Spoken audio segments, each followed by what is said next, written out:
정도만 짧게 진짜 간단하게 복습하고 갈게요. 자, 일단은 우리가 지난 시간에 생물의 다양성에 대해서 배웠습니다. 생물의 다양성. 생물의 다양성의 종류에는 크게 세 가지가 있었죠. 첫 번째, 종다양성. 그 다음에 두 번째, 생태계 다양성. 그 다음에 세 번째, 뭐였을까? 말해볼까? 뭐였어? 기억 안 나? 유전적 다양성.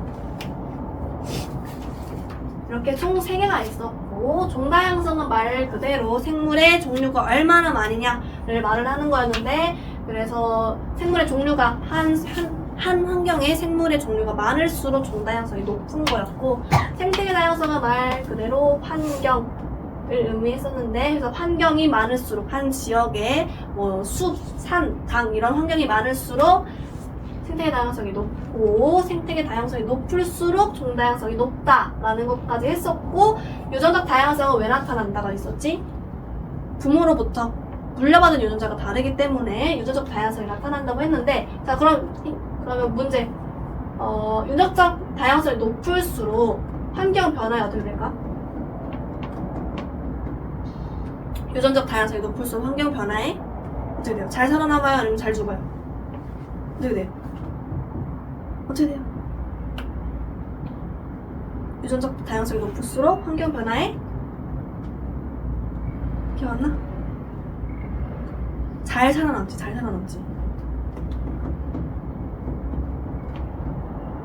살아남아.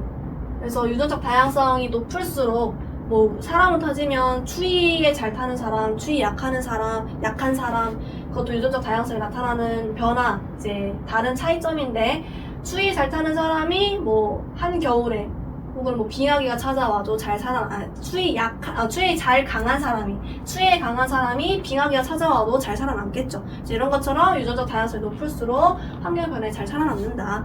즉 그 말은 멸종 확률이 적다 라고 배웠어. 오케이. 자, 그리고 그럼 이 유전적 다양성은 왜 나타나냐면 부모로부터 물려받은 유전자가 다르기 때문에 그것을 우리가 변이라고 했었어. 변이. 그래서 변이가 높을수록 환경 변화에 잘 살아남고요. 그러니까 즉 멸종 확률이 적고, 그리고 변이가 지속될수록 이제 다른 종류로 진화가 된다, 나눠진다. 이 말은 우리 그때 예시로 귀가 작은 여우 그리고 귀가 큰 여우로 해서 얘네들이 각각 어떠한 생물에 나눠져가지고, 얘는 아기를 낳으면 귀가 작은 여우만 나올 거고, 얘는 아기를 낳으면 귀가 큰 여우만 나올 거니까 이게 분류가 되어서 얘는 북극여우로 진화를 했고, 얘는 사막여우로 진화했다. 이렇게 예시를 들어서 설명했었습니다. 기억나죠? 그래서 우리가 지난 시간에 배운 게 총 이렇게 4가지. 크게 설명을 하자면, 짧게 설명을 하자면, 기억나나요? 기억해요?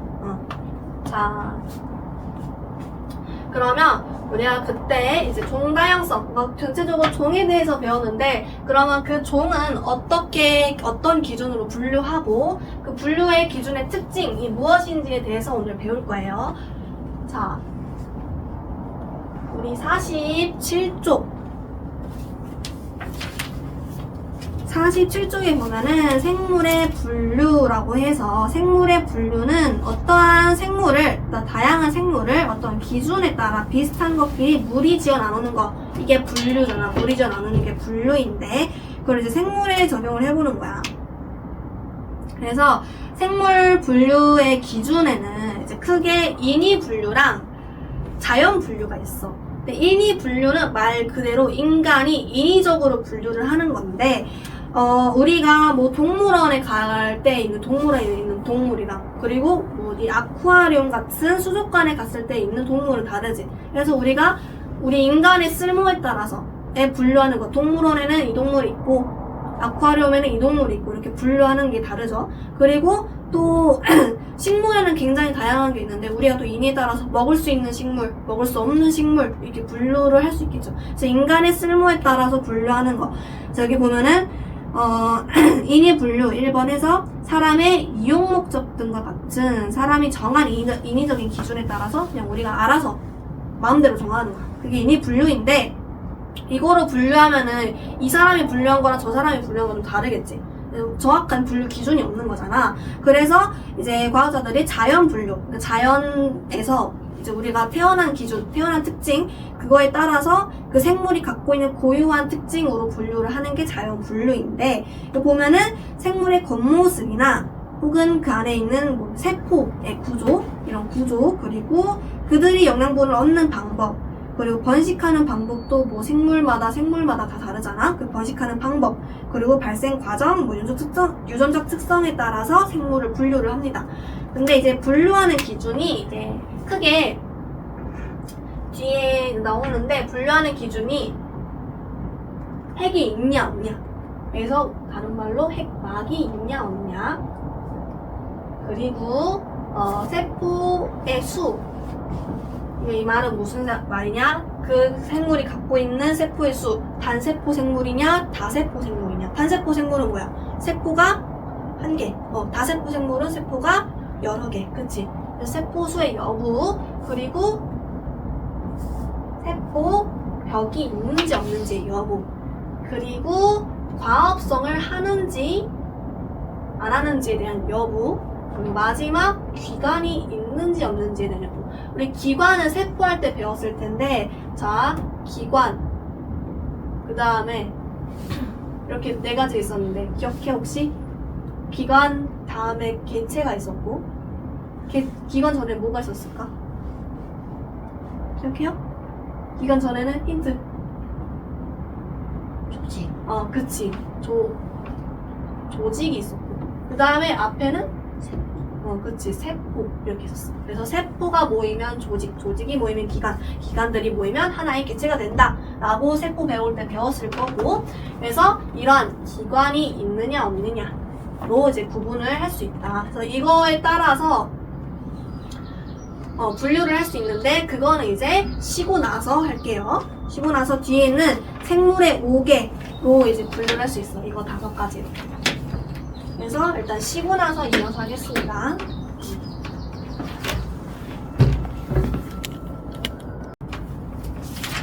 자, 어쨌든 자연 분류는 이러한 기준으로 분류를 한다는 것까지 아까 말하고 끝냈죠.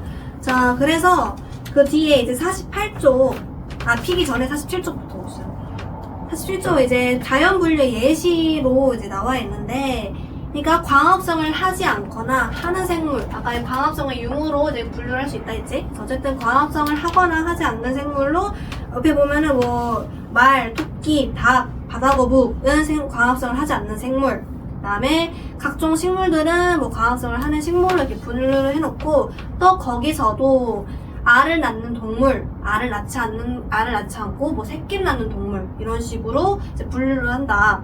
근데 옆에 이제 예시를 보면은, 그 날개에 보면은 태생과 난생 적혀있죠. 태생과 난생.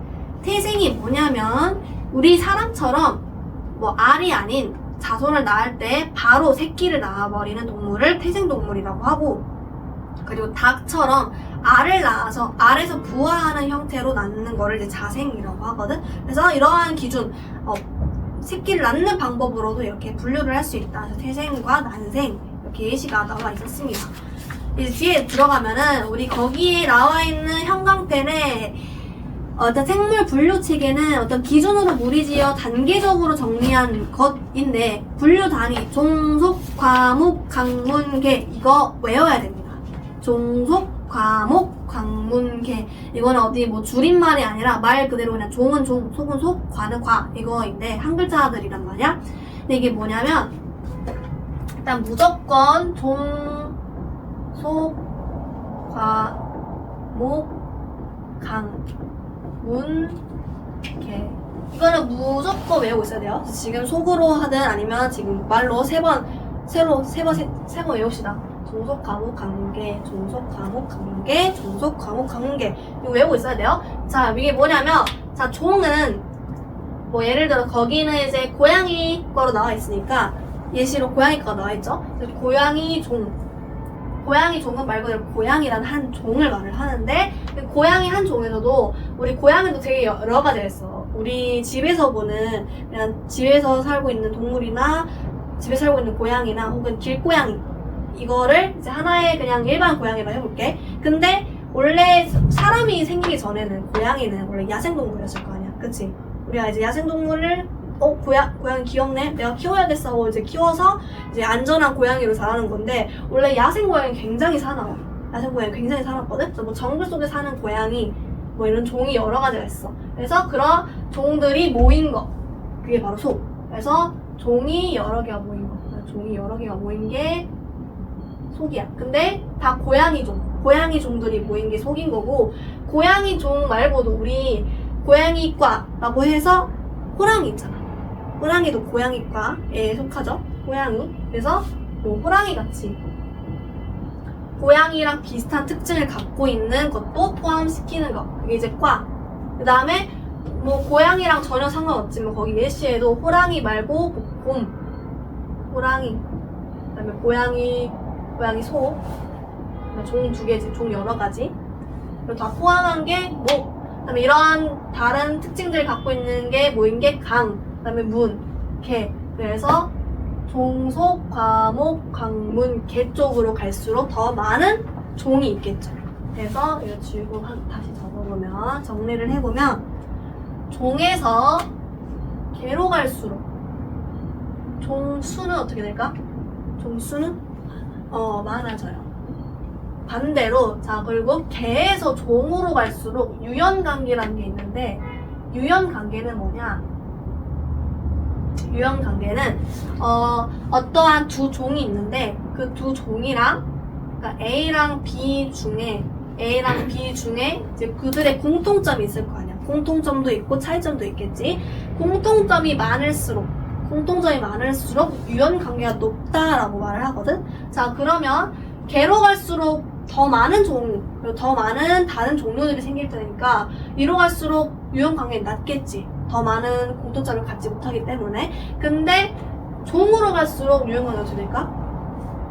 같은 고양이끼는 정말 많은 공통점을 갖고 있잖아. 뭐 고양이를 안 키워서 어떤 공통점이 있는지 모르겠지만 뭐 귀가 뾰족하다 혹은 눈의 모양이 눈알이 이렇게 생겼다 이렇게 생겼다 혹은 뭐 털이 있다 등의 공통점 여러 개가 있잖아. 그래서 개에서 종으로 갈수록 유연관계가 높다 라고 정리를 할 수 있어요. 그래서 종속, 과목, 강문계 개로 가서 종수가 높고 종으로 갈수록 유연관계가 높다는 거 이거 정리해두세요.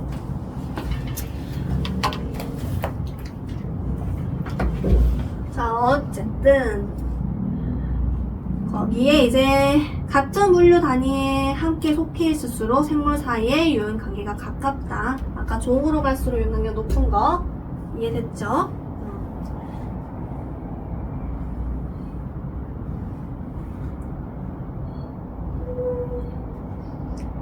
자 그래서 그러면 종속, 과목, 강문, 개에서 우리가 오늘은 종이랑 개에 대해서 좀 자세하게 해볼 거야. 종이랑 개. 자, 그럼 종이 뭐냐? 종 거기 뭐라고 적혀있어, 책에? 뭐 적혀있어요? 생물을 분류하는 기본 단위. 그래서 종을 이제 구분하는 기준이 두 가지가 있는데 먼저 첫 번째, 우리 외관, 얼굴의 생김새 혹은 몸의 생김새, 몸의 구조 이런 것들, 그러니까 전체적인 형태, 생김새로 이제 종을 구분을 하는 거야. 그게 바로 형태학적 종이거든. 형태학적 종. 그러니까 형태, 몸의 외관에 따라서 분류하는 종을 형태학적 종이라고 하는데, 자 그럼 우리가 진짜 빛 하나 없는 밤에 어떠한 동물을 발견했다고 해보자. 근데 동물이 약간 이런, 내가 그림을 잘 못 그리지만 뭐 이런 말이에요. 말의 형태를 띠고 있는 동물을 우리가 맨눈으로 뭐 망원경 없이 밤에 발견을 해볼게. 그럼 일단은 이 동물의 생김새는 우리가 제대로 볼 수 없잖아. 근데 이러한 형태만 보이겠지. 그러면 우리가 이거를 근데 이게 말일 수도 있고 또 당나귀일 수도 있는 거잖아. 이러한 형태를 띠고 있는 건 당나귀도 이러한 형태를 띠고 있지.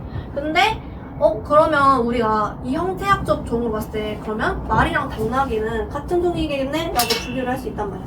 근데 같은 종이면은 종끼리 교배를 시켰을 때 그러니까 말이랑 당나귀를 짝짓기를 한번 시켜봤어.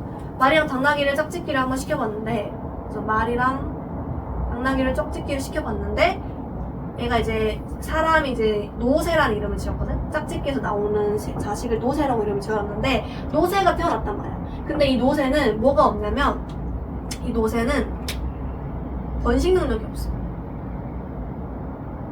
그러니까 무슨 말이냐면 이 노새가 자손을 낳을 수 없단 말이야. 생식 기능이 없어. 그래서 말이랑 당나귀가 얘가 이제 애기를 낳았는데 노새라는 애는 애기를 낳을 수가 없네? 우리 사람들도 엄마 아빠 사이에 태어난 우리들도 다 번식 능력이 있잖아. 나중에 어른이 되면은 애기를 낳을 수 있는 기능을 갖고 있죠. 근데 얘는 없는 거야. 그러면 얘는 노새라는 애는 노새끼리 결혼을 해서 노새끼리 애기를 낳으면은 노새를 낳을 수 없겠네? 그쵸? 그러니까 종의 한계가 나타났어. 그래서 이 형태학적 종으로 분류하는 거는 어느 정도 한계가 있기 때문에 이제 과학자들이 뭘 나타냈냐? 생물학적 종으로 자연 상태에서 이제 짝짓기를 해. 그러니까 우리 사람이 인위적으로 교배를 시킨 게 아니라 자연 상태에서 지네들끼리 짝짓기를 해. 그랬을 때 자손을 낳았을 거 아니야. 그 자손이 번식 능력이 있을 때 그때의 무리를 우리가 생물학적 종이라고 하거든. 생물학적 종. 그러니까 말 그대로 생물학적으로 어떠한 특징을 갖고 있는 것. 그러니까 자손이 번식 능력을 가질 수 있는 그때의 무리를 생물학적 종이라고 한다. 그래서 거기에 예시로 당나귀랑 말이 있죠. 낳았더니 노새가 나왔는데 그 노새는 번식 능력이 없다. 그래서 얘네들은 생물학적 종으로 따졌을 때는 같은 종이 아니다. 말이랑 당나귀는 같은 종이 아니다.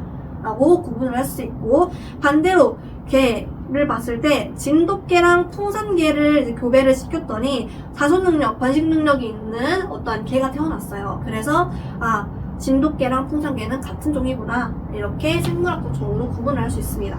그래서 주로 형태학적 종보다는 생물학적 종으로 구분을 한다는 거를 꼭 기억을 하고 있어야 되고요.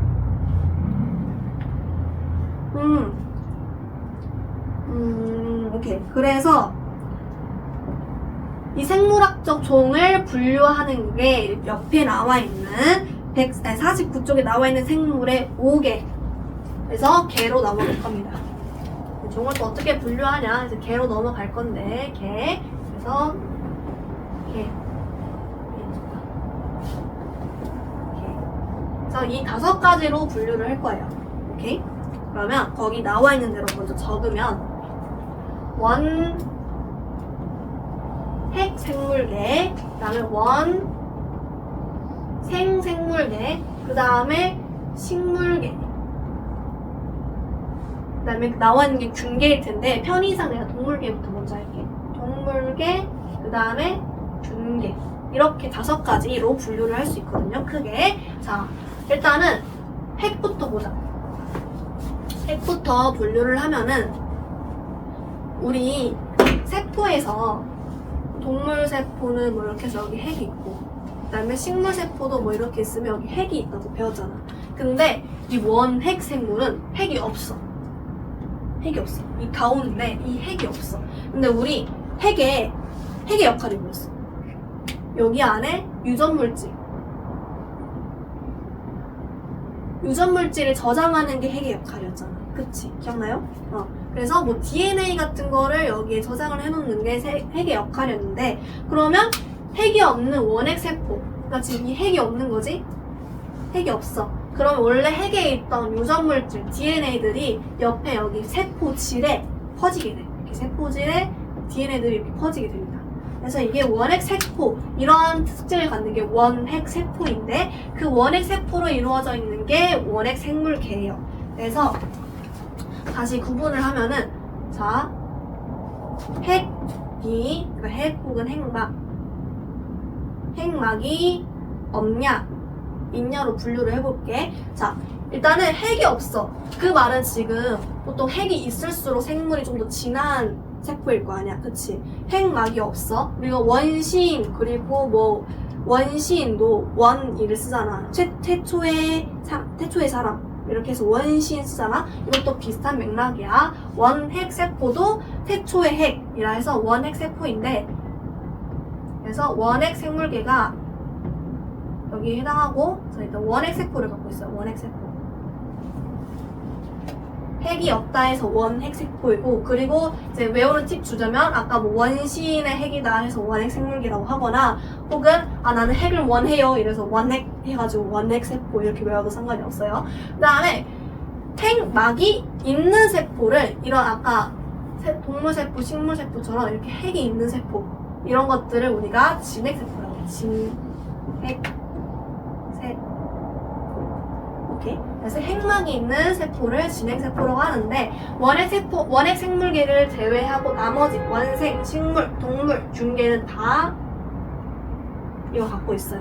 그래서 이거 표 정리해도, 이거 정리해도 외우기 편할 거야.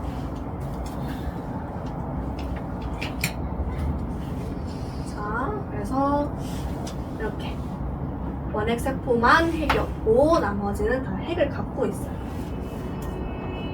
그래서 여기다 얘는 뭐다?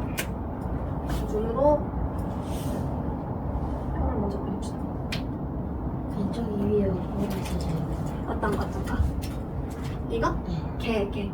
아니 그거 어떤 거? 네. 저 위에 X 위에 X 위에 핵막. 응.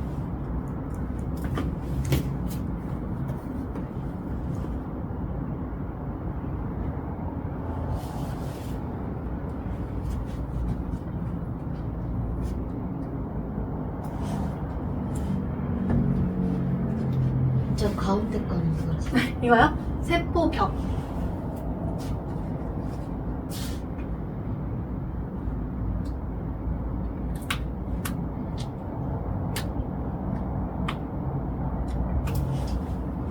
마지막은 기관.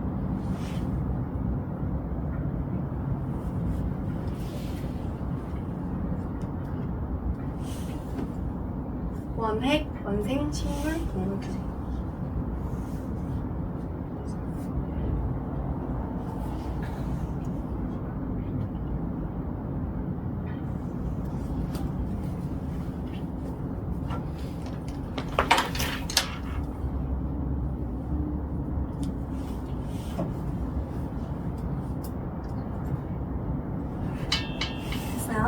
오케이.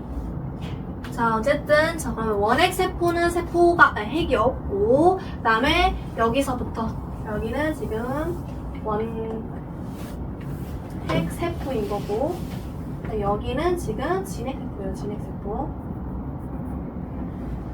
오케이. 자, 그러면 그 다음에 아까 원핵 생물계는 태초에 생긴 생물이라고 했잖아. 뭐 지금까지도 현재 갖고 있지만, 원핵 생물계 다음 애가 뭐가 진화가 되냐? 원생 생물계가 생겨요. 원생 생물계. 원생 생물계는 이제 원핵 세포 다음에 진화한 애들인데, 얘네들은 일단 원핵 생물계는 얘가 단세포야. 왜냐면 태초에 생긴 거기 때문에 복합적으로 되게 복잡하게 세포를 갖고 있지 않을 거 아니야. 얘 되게 단순하게 생겨 있어요. 근데 이제 원생 생물은 단세포이면서 단세포인 생물도 있고 다세포인 생물도 있어. 그래서 단세포 생물, 원핵 생물계는 원래 단세포였지만 조금 진화를 거쳐서 태어난 생물이 이제 원생 생물계인데, 그 애는 단세포인 애들도 있고 다세포 있는 애들도 있다. 그래서 이렇게 구분을 할 수 있고요. 그 다음은 뭐 식물, 동물, 균은 진화가 많이 일어나서 생긴 동물들이기 때문에 다 다세포 생물입니다. 그래서 다다다 이렇게 외우면 쉽겠죠? 그래서 다 다세포 생물이다 라는 거까지 외우고, 그 다음에 세포벽은 우리가 식물세포하고 동물세포 배울 때 이미 배워왔어. 어떤 게? 자, 식물이랑 동물 중에서 뭐가 세포벽을 갖고 있었죠? 뭐였어? 어떤 건 없었고 어떤 건 있었는데 세포 벽은 뭐였을까? 기억 안 나요? 자, 아까 그린 거 이거 그림 잘 기억해봐. 이게 동물 세포였어. 그 다음에 이게 식물 세포였어. 식물 세포는 갖고 있지. 갖고 있지 않아요? 갖고 있어. 갖고 있어요. 맞아요. 식물 세포가 옆에 이렇게 벽을 하나 이렇게 둘러가지고 이 세포를 모양을 유지했었잖아. 그치? 그래서 식물 세포, 식물계는 세포벽을 갖고 있어요. 그 다음에 동물계는 세포벽을 갖고 있지 않고, 그 다음에 이거 기준으로 양쪽 얘도 세포벽을 갖고 있어. 그 다음에 균도 세포벽을 갖고 있어. 균도 세포벽을 갖고 있고, 그 다음에 이 원생생물계 얘는 참 애매해요. 얘도 세포벽을 갖고 있는 것도 있고 갖고 있지 않은 것도 있어. 그래서 단세포인 것도 있고 다세포인 것도 있고 생표벽이 있는 것도 있고 아닌 것도 있고 일단 이렇게 구분할 수 있단 말이야. 근데 여기서 알아야 되는 게 세포벽이 세 개가 지금 원액이랑 식물, 균계가 다 세포벽을 갖고 있잖아. 근데 얘네들의 그 세포벽을 이루는 구조가 달라. 그 세포들이 이루는 구조. 그래서 얘는 어떤 형태냐면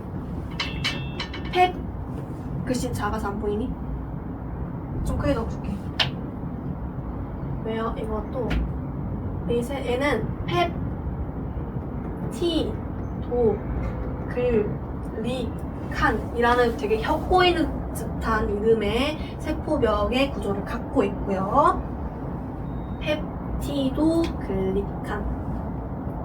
그 다음에 식물은 셀, 룰, 로스, 셀, 룰, 로스라는 구조를 가진 세포벽을 갖고 있어요. 셀룰로스.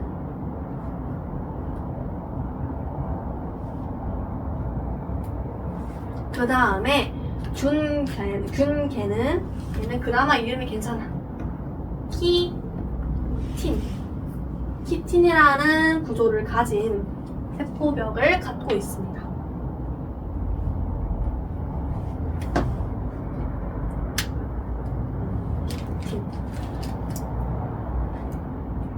저 패티. 티, 도, 글리칸이에요. 티도 글리칸, 오케이? 자, 이렇게 구분을 할 수 있고요. 그 다음에 광합성하는 생물. 자, 식물이나 동물 뭐가 더 광합성을 하는 거였죠? 식물이나 동물 중에서 뭐가 광합성을 해? 이것도 배웠어. 엽록체가 있는 식물에서 광합성을 하잖아. 그래서 광합성은 식물에선 하지만은 동물에선 안 해. 자, 이것도 외우는 팁. 자, 식물을 기준으로 위에는 광합성을 하기도 하고 안 하기도 하는 애매한 것들. 그리고 식물을 기준으로 아래는 다 광합성을 하지 않아요. 그러니까 동물이랑 균계는 광합성을 하지 않는 생물들이에요. 그러니까 지금 확실하게 광합성을 하는 식물은 광합성하는 거는 식물이다 라고 이제 외우고 있으면 되고, 그 다음에 기관. 우리 기관 아까 세포, 조직, 기관, 개체 이렇게 배웠잖아. 그래서 기관이 있는 건 일단은 식물이랑 동물은 우리가 지난 시간에 세포를 배우면서 둘 다 갖고 있다는 걸 알고 있어. 근데 원핵생물, 원생생물, 균계는 다 기관을 갖고 있지 않습니다. 오케이. 그래서 일부러 내가 이제 외우기 쉬우라고, 이거 기준 때문에 외우기 쉬우라고 균계랑 동물계 순서를 좀 바꿔서 얘기를 했었고. 자, 일단은 그러면 여기 다시 와서, 자, 원핵생물계는 단세포, 원생생물계는 단세포랑 다세포 둘 다 있고, 그 다음에 이제 원생생물계에서 진화가 더 일어나면, 식물이랑 균이랑 동물계가 이렇게 나타나겠죠. 자, 근데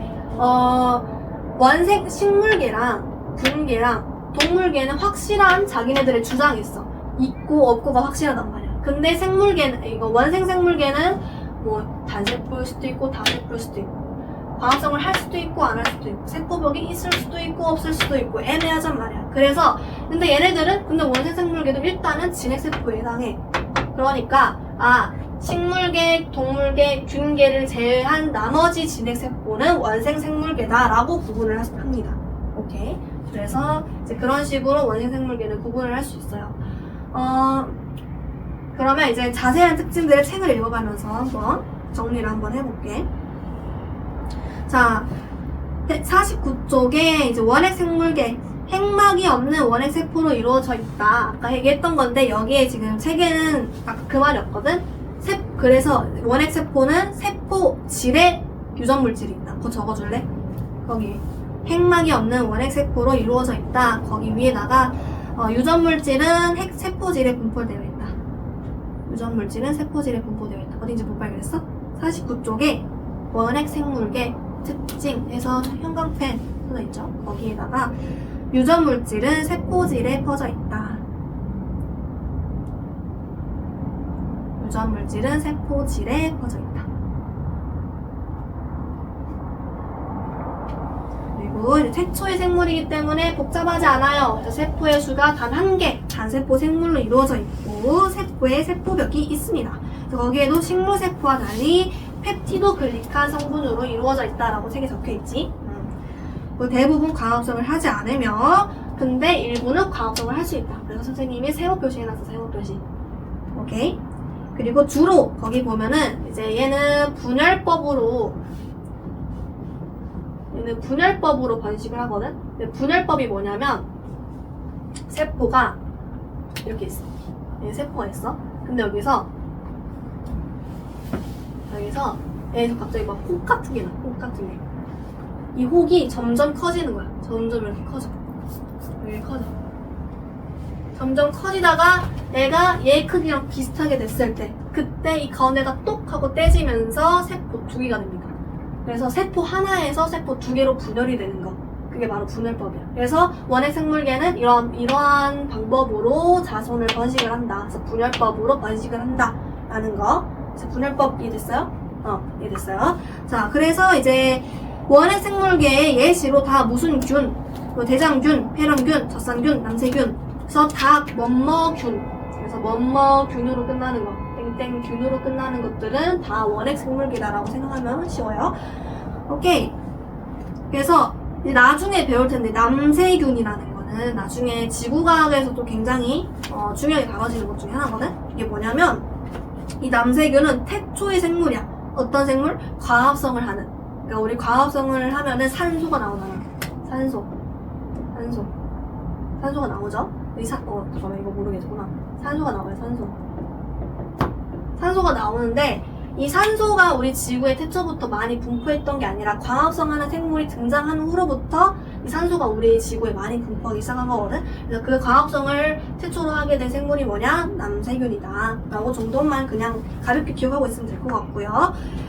옆에 나와 있는 날개에 이제 원핵 세포에 대한 그림 나와 있어요. 그래서 어쨌든 핵이 없기 때문에 유전 물질이 세포질에 퍼져 있는 듯한 그림 나와 있죠. 그래서 오케이.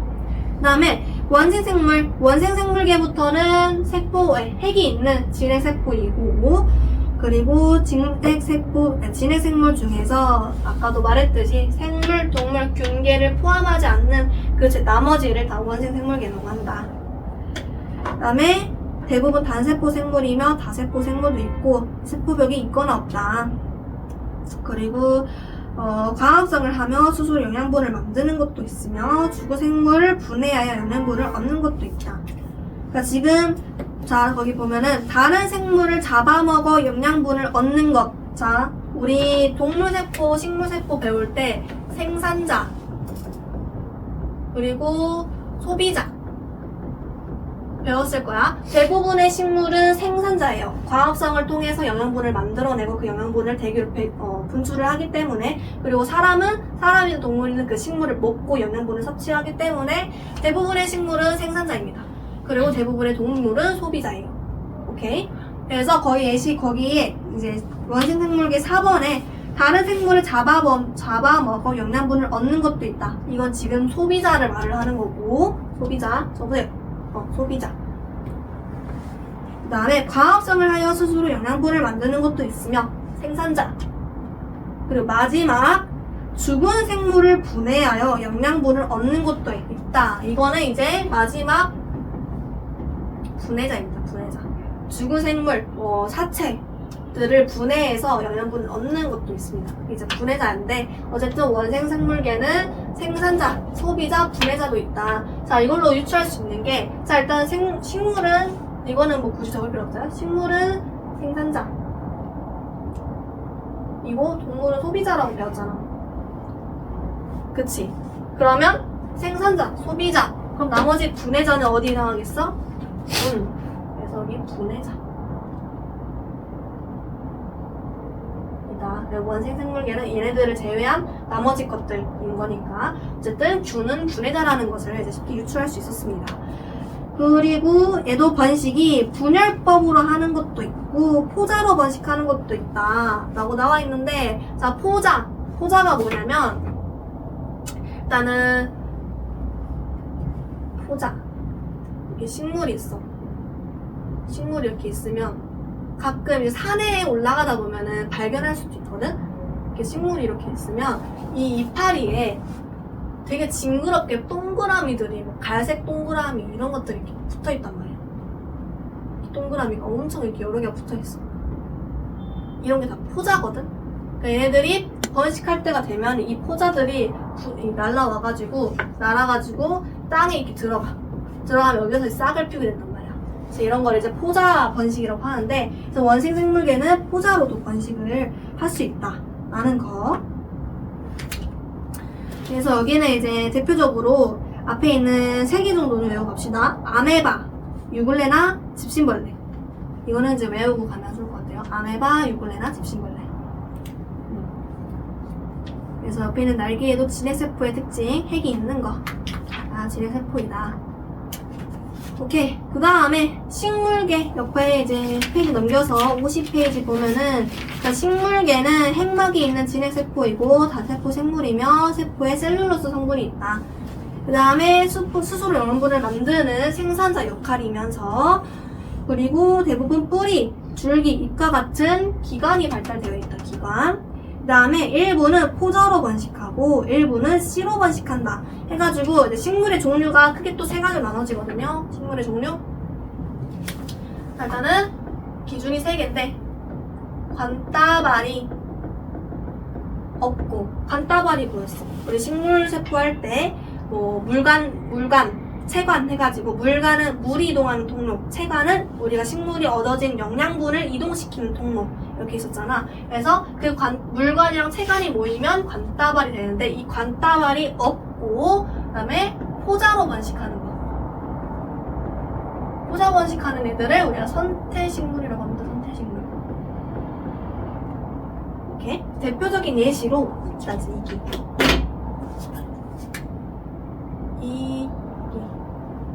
이렇게 이거 예시 적혀있죠. 우산이끼 해가지고 선태식물 적혀있고, 그 다음에 이번에는 관따발이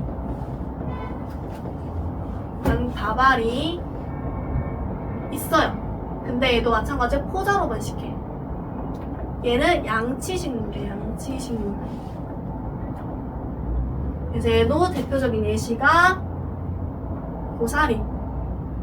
그래서 아까 선생님이 이 그림이 고사리 그림을 그린 거였거든? 그래서 고사리가 이제 이제 산 올라가다 보면 고사리가 이제 종종 발견이 될 텐데, 혹시 발견되면 고사리 이파리 한번 잘 봐봐. 이렇게 포자 되게 징그러운 동그라미들이 막 엄청 이파리에 붙어 있거든?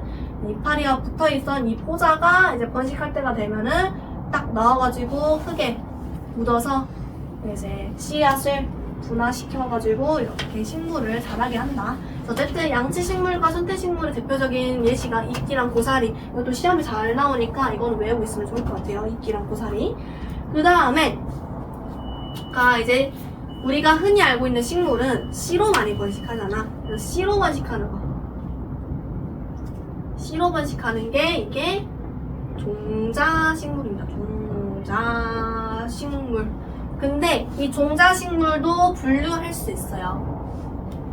뭐가 있냐면 겉에 씨가 있는 겉씨식물, 그 다음에 속에 씨가 있는 속씨식물, 이렇게 분류할 수 있거든. 그래서 거시식물의 대표적인 예시가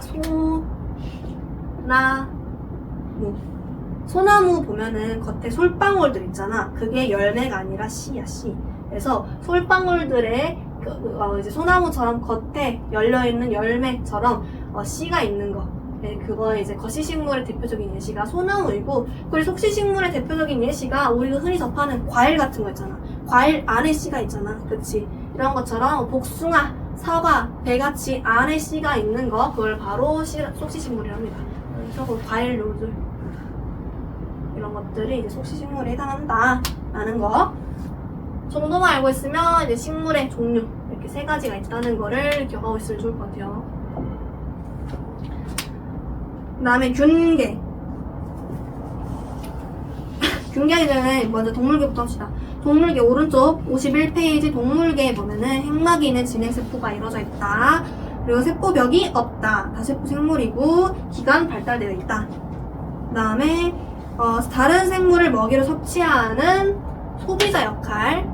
그 다음에 대부분 암수 개체가 있고 생시세포의 수정으로 번식한다. 수정가 우리 사람처럼 난자와 정자가 만나서 수정이 이루어지는 것처럼 이게 서로 다른 기관에서 생기는 그런 생시세포들이 만나가지고 하나의 생물을 만들어낸다. 이게 생시세포의 수정입니다. 그래서 그거를 다른 말로 생시세포의 수정을 다른 말로 유성생식이라고 한다. 그래서 얘는 유성생식으로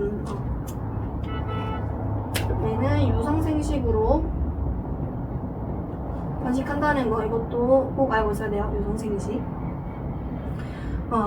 그리고 이제 동물계의 종류가 굉장히 많아. 동물 종류에는 진짜 많은데 옆에 동물의 종류라고 나와 있지. 그래서 보면은 우리 사람처럼 척추가 있는 동물을 척추동물. 그 다음에 되게 오징어같이 엄청 부들부들 흐물한 게 연체동물. 그리고 말미잘이나 해파리같이 얘네들은 항문이 없어. 그러니까 똥꼬가 없어. 항문이 없고 이 입으로 주로 촉수가 되어 있는 입이 촉수인 그런 동물들을 자포동물이라고 해. 그리고 지렁이같이 그냥 원통으로 이루어져 있는 거. 몸이 이렇게 하나의 원통으로 이루어져 있는 거. 우리 원통 배웠지? 이런 거. 수학 시간에 배우고 올라왔죠? 이렇게. 이런 원통으로 이루어져 있는 동물들을 환형동물.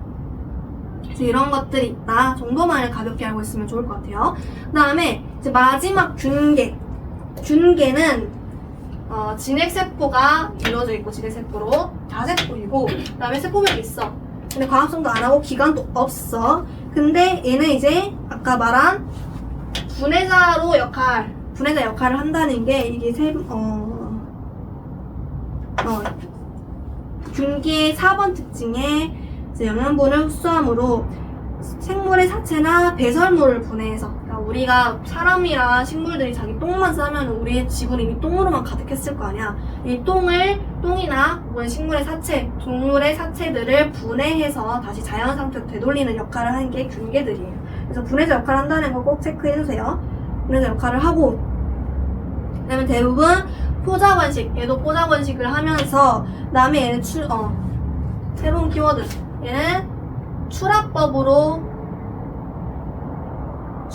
번식을 해요. 출합법. 출합법이 뭐냐면, 얘가 이제 분열법이랑 뭔 차이가 있냐면, 자, 아까 분열법은 여기서 이게 점점 커지는 거잖아.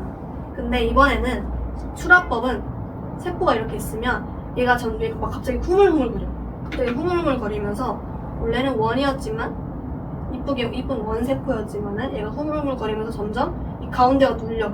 그래서 이렇게 막 갑자기 엉덩이 모양이 되면서 이 가운데가 얇아지겠지. 이 얇아진 부분이 너무 얇아지면은 위가 똑 하고 끊기겠죠. 그래서 얘도 마찬가지로 하나의 세포에서 이렇게 두 개의 세포가 되는 거. 이게 바로 출합법이야. 분열법이랑 차이 알겠어? 분열법이랑 차이 알겠어? 이러한 방법으로 얘는 번식을 한다라는 것을 기억하고 있으면 될 것 같습니다. 그래서 이런 출합법의 형태를 거기 나와 있는 효모라는 애가 출합법으로 주로 번식을 해요. 또 기억하고 있으세요? 효모라는 애가 출합법으로 번식을 한다. 그래서 출합법은 이제 하나의 무성생식, 분열법도 무성생식이거든. 유성생식은 두 개의 생식 세포가 만나가지고 생기는 거고, 무성생식은 자기 하나끼리 만나서 하는 거기 때문에 수라법이랑 분열법 무성생식에 해당합니다. 그래서 거기 예시로 우리가 헷갈리면 안 되는 게 버섯은 식물이 아니에요. 균이에요, 균. 버섯은 식물계에 해당하지 않고 균계에 해당해서 그 뒤에 이제 문제 풀 때도 버섯류들이 이제 나올 텐데 절대 식물이라고 헷갈리면 안 되고 버섯류는 균계다. 그리고 곰팡이류도 균계다. 그래서 옆에 보면은 용어에 균사라고 해서 버섯류와 곰팡이류의 몸을 이루고 있는 가는 실 모양의 섬유. 그래서 균계는 이제 균계는 얘도 알아야 되는 게 균사로 이루어져 있다. 그리고 이제 균사로 몸을 이루고 있다는 거 꼭 기억하고 있으세요. 알겠죠? 이것도 뭐 뒤에 문제에서 많이 나오니까. 균계는 균사로 이루어져 있다. 정도를 알고 있으면 될 것 같습니다. 자, 여기까지 해서 오늘 배웠고요. 숙제는 뒤에 57쪽의 8번부터 뒤에 59쪽 21번까지 풀어와주세요. 오케이?